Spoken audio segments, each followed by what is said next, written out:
Hi, I'm Danielle Swissler, and I am Transcendence Energy Healing, and I put up a new blog almost every day that I just started working on, so bear with me. The blog is 144judah.blogspot.com. It's 144judah, JUDAH.blogspot.com. And anyway, I'm just going to start reading the blogs. And so today I'm going to read the Genesis Part 1. Hi everyone, may God bless everyone here that reads this blog today and always. I debated on what I should write about today, and I came to the conclusion that we should start at the very beginning. So let's dig into Genesis. Genesis is a great start, truly. Genesis, as we learned from my last blog, was written by Moses. So I started out talking about who I am, who I've learned that I am. I started talking about the 144,000. I started talking about the Torah, or the Pentateuch, which is the first 5 books of the Bible. And then now I'm starting at the beginning of that, and the beginning is Genesis. So here we go. Genesis was written by Moses. Genesis is a huge book of the Bible. It's 80 pages long. So this blog is going to be in several parts as referenced in the title of the blog. So this first blog is Part 1, Genesis. What do we know about Genesis? Moses wrote it around 1446 BC to 1406. And so these are the years in which he wrote the entire Torah, the first 5 books of the Bible. So that's whenever he got the information off Mount Sinai. So whenever he started, with the tablets. So, he was doing the 10 Commandments. He's doing everything. So God's given him the law. He's doing everything. He's given him all kinds of information. If any of you guys have ever watched, it's actually a really good movie. It's called Exodus. It's fantastic. But it kind of gives you a little bit of a rundown of kind of things that went on. Now, I know it's a movie, but it's actually pretty fantastic, and it would get you into biblical timelines if you really don't know where to start. So this is kind of a cool thing. So if you can kind of get a picture of what's going on at the times and the people and seasons and everything. So clearly it's a Hollywood movie, but, hey, it's pretty cool watching. So anyhow, we know that Moses wrote it around then. The first years he wrote the entire Torah, the first 5 books of the Bible, also called the Pentateuch. In the beginning, God created the heaven and the earth was without form and void, and darkness was upon the face of the deep, and the Spirit of God moved upon the face of the waters. And God said, "Let there be light," and there was light, and God saw the light that it was good, and God divided the light from the darkness. That's Genesis 1:1-4. So, God created everything. And in the New Testament, John speaks about the beginning, and this makes the entire start of creation make even more sense. So, I say look below, but obviously I'm going to read it. So in 1 John, we hear, "In the beginning was the Word, and the Word was with God, and the Word was God. The same was in the beginning with God. All things were made by Him." All things were made by Him, and without Him was not anything that was made. In Him was life, and the life was the light of men. And the light shineth in darkness, and the darkness comprehended it not. That's John 1:1-5. So here we learn the Word was the beginning. So the Word was spoken into existence, and all things that were made they were all made by Him, and there was nothing that was made that wasn't. So then John elaborates. He was not that light.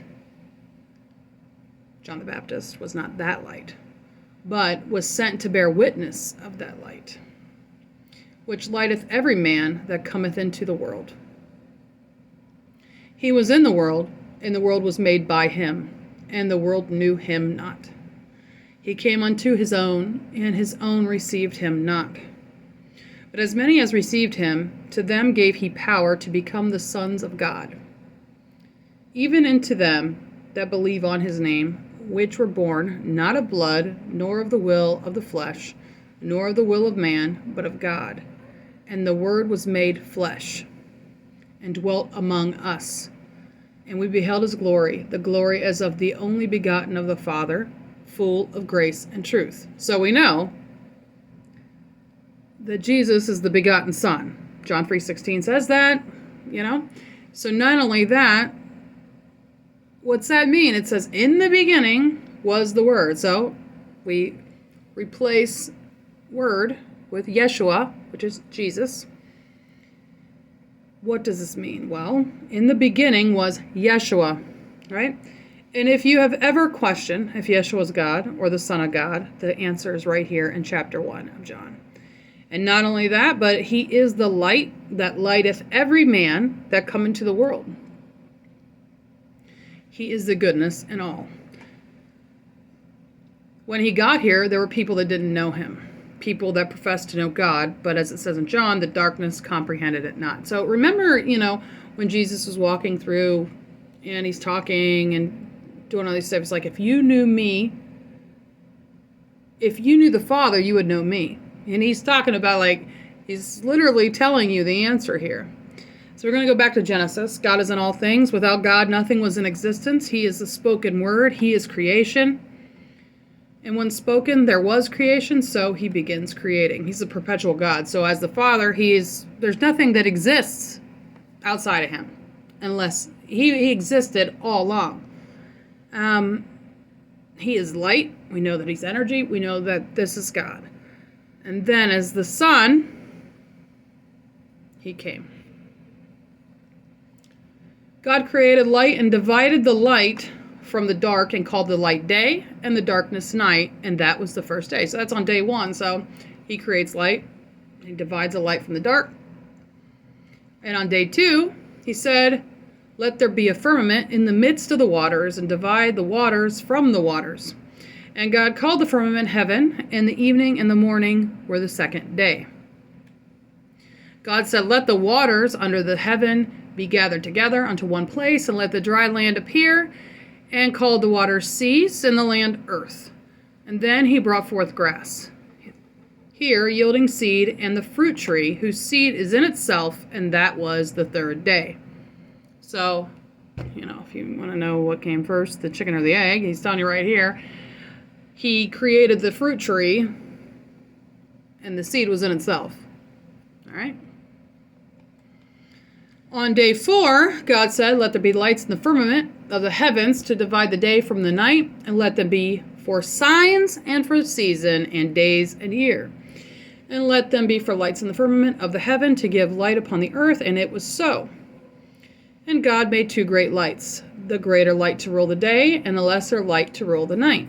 He made stars also. So, he made the constellations, and he made the sun and the moon, and he gave us these for signs.